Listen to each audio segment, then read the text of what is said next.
Hi, my name is Cherie Yanek, Churchill Librarian. Today we are reading Pancho Rabbit and the Coyote, A Migrant's Tale. And this book is written by one of my favorite authors, illustrators, Duncan Tonatiuh. One of the things I really love about Duncan Tonatiuh is his art is really amazing, and it's a little bit harder to appreciate through the computer. So I really recommend you get one of his books in your hands and you could check out the pictures.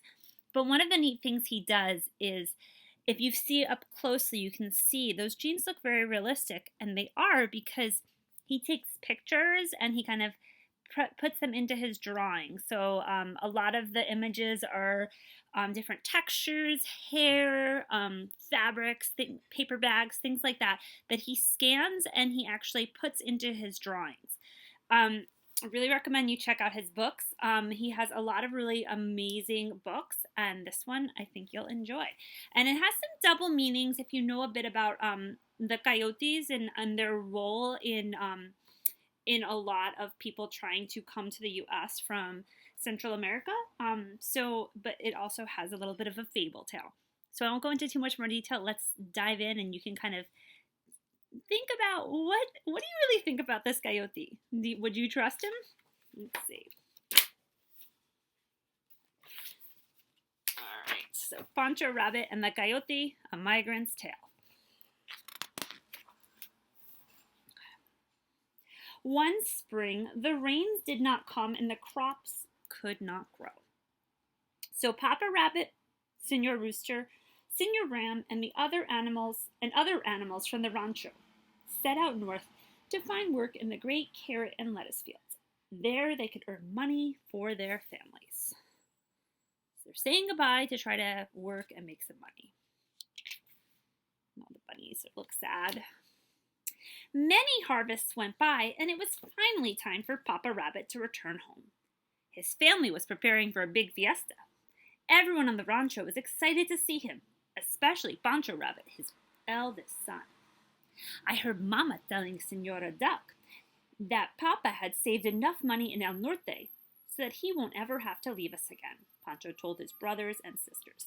So El Norte means the north, and that's a lot of times what people from Central America refer to North America as, especially specifically the U.S.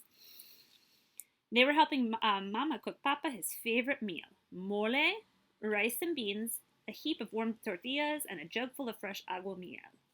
So, does that sound like a good meal to you? And if you've never had mole, it's this like really amazing sauce. I think my favorite mole I ever had was with chocolate and like chili and just so delicious. The musicians arrived and began to tune their instruments while Pancho and his sister hung papel picado, so these are these papers with cutouts, to decorate the patio. The rabbit's friends from the rancho began to arrive. They listened to music. They ate some mole, and they waited and waited. But Papa Rabbit did not appear. He must have had a late start, said Mama Rabbit. Maybe the weather was bad and he had to find shelter, said Pancho's youngest sister. They waited some more. But still Papa Rabbit was not to be seen. When it was dark, the musicians and the guests said their goodbyes and headed home. Your Papa will certainly arrive by morning, Senora Duck told Pancho and his family. So, doesn't seem like a very fun party if the guest of honor is not there. After waiting and worrying long into the night, the rabbit family finally went to bed. Except for Pancho. I have to find my father, he thought. He packed Papa's favorite meal, mole, rice and beans, a heap of still warm tortillas, and a jug full of fresh agua miel. He placed it in a mochila, so it's a backpack, to carry on his back and headed out. So do you think that's a good idea? Pancho followed the stars north. After walking a while, he met a coyote. Good evening, little rabbit. Where are you going? Good evening, Senor Coyote. I'm going north to meet my papa, who has been working in the carrot and lettuce fields, replied Pancho. It'll take you days and days to get there on this trail, replied the coyote. I can show you a shortcut. That is, if you give me some of that sweet and spicy mole that you have. I smelled it a mile away. Pancho did not wish to give his father's mole away, but he missed him terribly. "As long as it gets me closer to Papa," he said, and he let the coyote have it. What do you think of that? Do you think that was a good idea? The coyote led Pancho to the train tracks. As the sun rose, he showed Pancho how to jump onto a passing car. The train was running so fast, poor Pancho almost fell off. That looks kind of scary, to be, my opinion.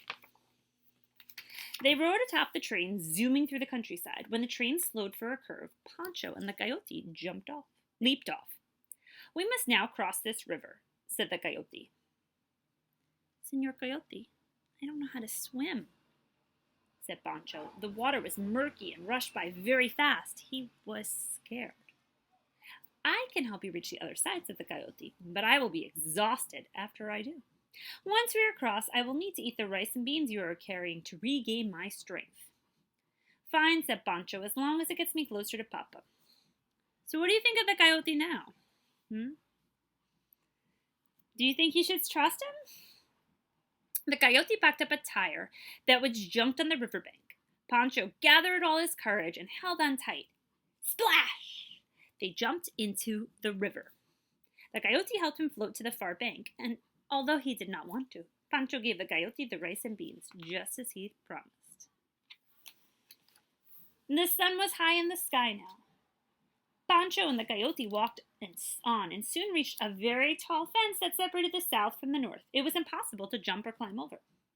"There is a tunnel we can use," said the coyote, "but the snakes watch it. If you give them the tortillas you're carrying, I'm sure they will let us through." So you can see the snakes look pretty realistic there. And this, as I said, this is a book you really want to get for yourself in your hand so you could see. So he's saying you have to give the tortillas to these snakes. "As long as it gets me closer to Papa," Pancho said inside. The coyote talked to the snakes. They agreed to let them pass, but demanded every single one of Pancho's tortillas. Pancho and the coyote entered the tunnel. It was dark, narrow, and very long. So look at them down there. Do you think that looks like a good situation? When they emerged, Pancho and the coyote were on the north side of the fence. They were in El Norte. The afternoon sun beat down on them, and there was no shade. The coyote pointed to a hut in the distance. "We can spend the night there," he said. "In the morning, I will take you to the great carrot and lettuce fields, and there you will find your Papa." Pancho and the coyote walked under the desert sun. Poor Pancho's feet ached. "Give me some of that agua miel you have, little rabbit," said the coyote. "I feel dizzy. If I don't drink something, I will collapse and we will never get there." Pancho gave the coyote some agua miel. The sand and air were scorching hot, and Pancho felt dizzy. He was very thirsty, and he drank the remainder. "As long as it gets me closer to Papa," repeated Pancho to himself in a daze. So he hasn't even eaten anything. He didn't have just a little agua miel. Let's see. When Pancho and the coyote reached the hut, it was dark. The coyote built a small fire for light and warmth because at night the desert is freezing cold. "I'm so hungry after all that walking," said the coyote. "Do you have any more mole, little rabbit?" "No, Senor Coyote. You ate it all." "Any more rice and beans?" "No, Senor Coyote. You ate them all." "Any more tortillas?" "No, Senor Coyote. The snakes ate them all. There is nothing left, not even a drop of agua miel." "In that case," said the coyote, "I will roast you in the fire and eat you." Did you think the coyote was capable of that? Do you think he was going to do that? With a cry, Pancho leapt for the door. He was the fastest animal back on the rancho, and normally he could outrun the coyote. But he was tired from the long journey. He could not reach the door. He could not reach the window. All he could do was huddle in a corner as the coyote slowly approached. Suddenly, the door was thrown open. Who entered but Papa Rabbit with Senor Ram and Senor Rooster. They soon had the coyote racing outdoors and far away with his tail between his legs. "Panchito, mijo," said Papa Rabbit, and he gave Pancho a hug. "I thought I would never see you again." See, there they are chasing the coyote. "A gang of crows attacked us," said Senor Rooster. "They took the money and gifts we were bringing back to our families and left us stranded in the desert." "We heard your cries for help," said Senor Ram. "Your papa recognized your voice. We ran to you as fast as we could." Papa, said Pancho, I'm so happy to find you, and I know the way home. So Pancho led Papa Rabbit, Señor Rooster, and Señor Ram home. When they arrived, there was a big feast. There was mole, rice and beans, warm tortillas, fresh agua miel, and música for everyone on the rancho. Pancho told his brothers and sisters about all the dangers he and Papa had faced. Please don't leave us again, said the rabbit children. We were so worried for you. I don't want to leave you, said Papa Rabbit, but the crows took all our money. If it doesn't rain enough again this year, and if there is no food or work here on the rancho, what else am I to do? I will have to leave again. And I will come with you, said Pancho. We will all go with you, said Pancho's brothers and sisters. Let's hope it rains, said Mama.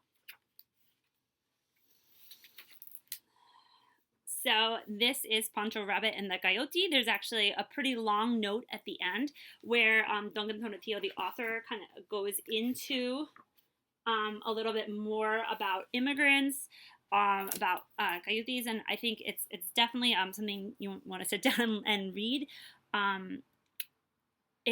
This book is so great. It's one of my favorite books to read about this topic. You can kind of see with animals' perspective. But I hope you really enjoyed this. Thanks so much for listening. Keep on reading.